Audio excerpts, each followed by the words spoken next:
Welcome to Sasi media. இந்த வீடியோவில் நம்ம என்ன பேச போகிறோம் அப்படின்னு பார்த்தீங்கன்னா, அஃபிஷியல் ஓட்டில் சில மாற்றங்கள் வந்திருக்கு. அது என்ன அப்படிங்கிறதான் சொல்ல போகிறேன். இதை பொறுத்த வரைக்கும் இன்றைக்கி வந்து பார்த்தீங்கன்னா, கமருதீன் வந்து எப்படியும் டாப் 5 இல்லை, ஃபைனல் போயிடுவார் போல், அந்த மாதிரி தான் இருக்குது. ஏன்னா ஸ்க்ரீன் பிளேஸ் அவருக்கு வந்து தொடர்ந்து அதிகப்படுத்திக்கிட்டே வராங்க. நிறைய இடங்களில் நீங்கள் பார்க்கலாம். ஒன் ஹவர் எபிசோடாக இருக்கட்டும், ப்ரொமோவாக இருக்கட்டும், இப்போ அடிக்கடி அவர் வந்துக்கிட்டு இருக்கார். இந்த சீசன் முடியும் பொழுது அவரை தான் கொஞ்சம் அதிகமாக காட்டுறாங்க. அது எல்லாருக்குமே தெரியும். அந்த டைரக்டர் வந்து இவருக்கு தெரிஞ்சவர் அப்படிங்கிறதுனால இவரை வந்து கரெக்டாக ஒரு இடத்துல புஷ் பண்ணி தள்ளிக்கிட்டே இருக்காங்க. சரி, அதன்படி என்னென்னா கமருதீனுக்கு ஒரு நல்ல விஷயம் நடந்திருக்கு. அதுதான் இதில் நான் வந்து ஓட்டிங்கில் நடந்த விஷயம். ஃபஸ்ட்டு இடத்துல இருக்கிறது வந்து கானா வினோத் தான் இருக்காப்புல. சரி மக்களே, ஃபஸ்ட்டு வந்து வீடியோவை லைக் பண்ணுங்கள், ஹைப் பண்ண தட்டி விட்டுருங்க. நீங்கள் லைக் பண்ண தான் இந்த வீடியோ இன்னும் நிறைய பேருக்கு போய் சேரும். புது ஆளாக இருந்தீங்கன்னா கண்டிப்பாக நம்ம சேனலை சப்ஸ்கிரைப் பண்ணி வச்சுங்க.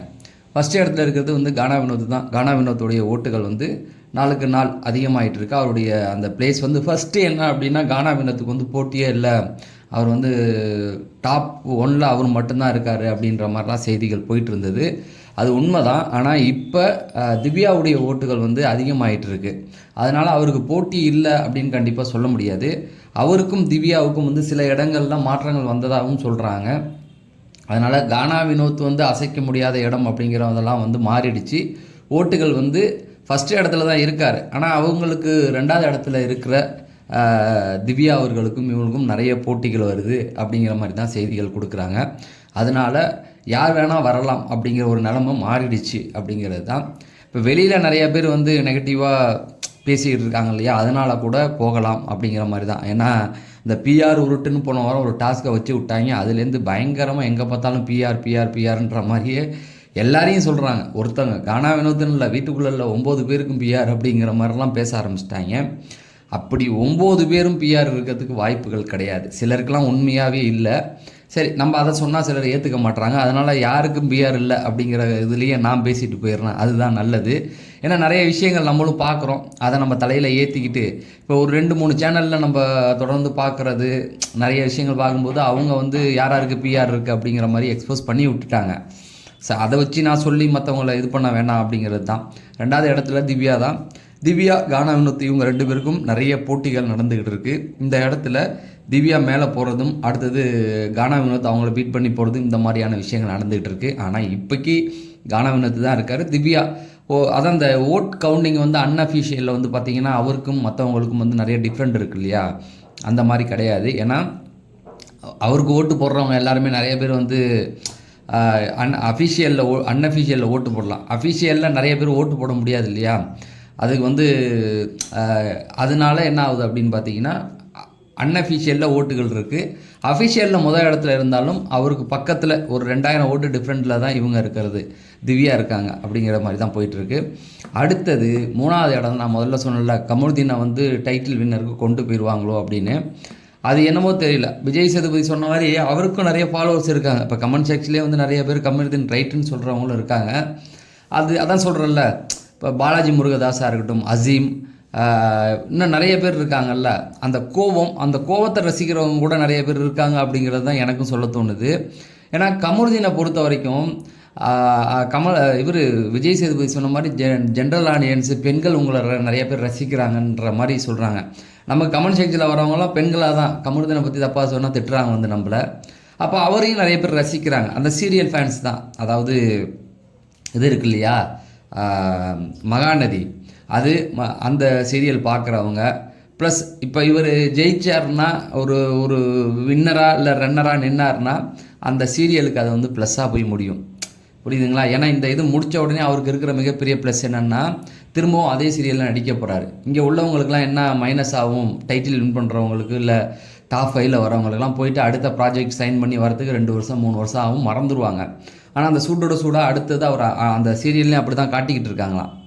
அதனால் என்ன ஆகுது அப்படின்னு பார்த்தீங்கன்னா, அவர் அங்கே போகும்போது அந்த ரீச் பெருசாக இருக்கும். டைரக்டர் ஒருத்தவர் தான் அந்த சீரியலுக்கும் இவங்களுக்கும் பெரிய டிஆர்பி ஏற்றி விடலாம்.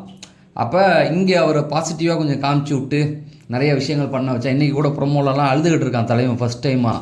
இது வரைக்கும் அழுத மாதிரி என்னைக்காவது காமிச்சிருக்காங்க பார்த்துருக்கீங்களா நீங்கள்? இந்த வாட்டி கமருதீன் உட்காந்து அழுதுகிட்டு இருக்காப்புல. ஸோ இந்த மாதிரியான விஷயங்களை காமிச்சு அவரை வந்து டாப் 3ல் கொண்டு போய் சொல்ல முடியாது, வின்னிங் கூட பண்ண வைக்கலாம். ஏன்னா அது அவங்க சேனல் ப்ராடக்ட், அவர் என்ன வேணால் நடக்கலாம். நம்ம வந்து அதை பார்த்துக்கிட்டு தான் இருக்கலாம். ஆனால் என்னை பொறுத்த வரைக்கும் கமுருதீனை அடுத்த இடத்துக்கு தள்ளுறாங்க. இந்த வாரம் விஜய் சேதுபதி வந்து சும்மா விட மாட்டார் அப்படின்னு இது பண்ணால் கூட ஒன்று கண்டுக்காமல் போகலாம், இல்லை ரொம்ப ரோஸ்ட் பண்ணாலும் ஓட்டுகள் விழுந்துடும். அப்படி மீடியமாக ஏதாவது ஒன்று பண்ணால் மட்டும்தான் அது அப்படியே போகும்னு நினைக்கிறேன். இன்றைக்கெலாம் லைவில் பயங்கர அட்டூழியம் ரெண்டும். நேற்று பார்வதிக்கு ஆதரிச்சு இருந்தானுங்களா, எப்படிங்க ஒரு பொண்ணை வந்து இப்படி அவன் அடிக்க போகலாம், என்ன கேவலத்தின் உச்சம் அப்படின்னு பேசிக்கிட்டு இருந்தவனா தலைமறைவாயிட்டான்.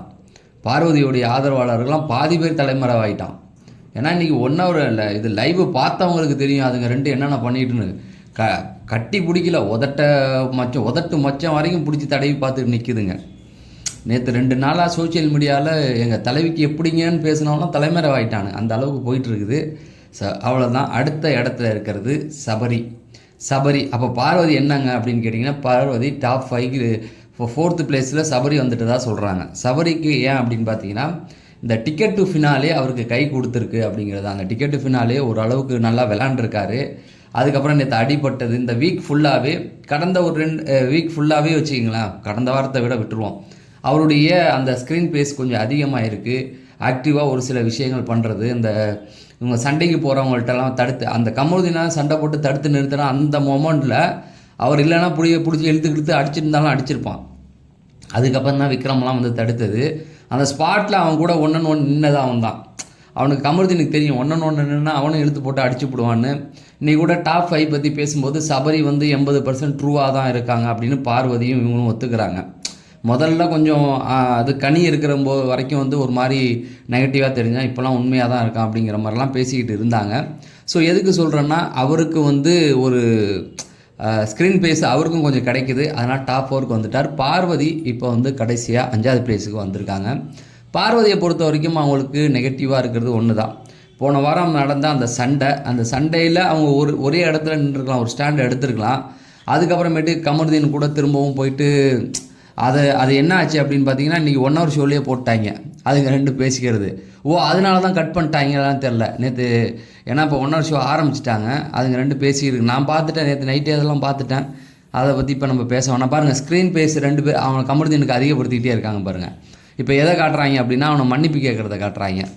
சரி, இப்போ பார்வதி என்னன்னா, அந்த உல்ட்டாவாக இந்த பக்கமும் அந்த பக்கமும் ஒரு ஸ்டாண்ட் எடுத்து வராங்கல்ல, அது பிடிக்கல. முக்கால்வாசி பேருக்கு கமருதீன் கூட சேர்ந்து சித்துறதே பிடிக்கல. அதனால தான் அவங்க கேம் வந்து நெகட்டிவாக ஆகிட்டு இருக்கு.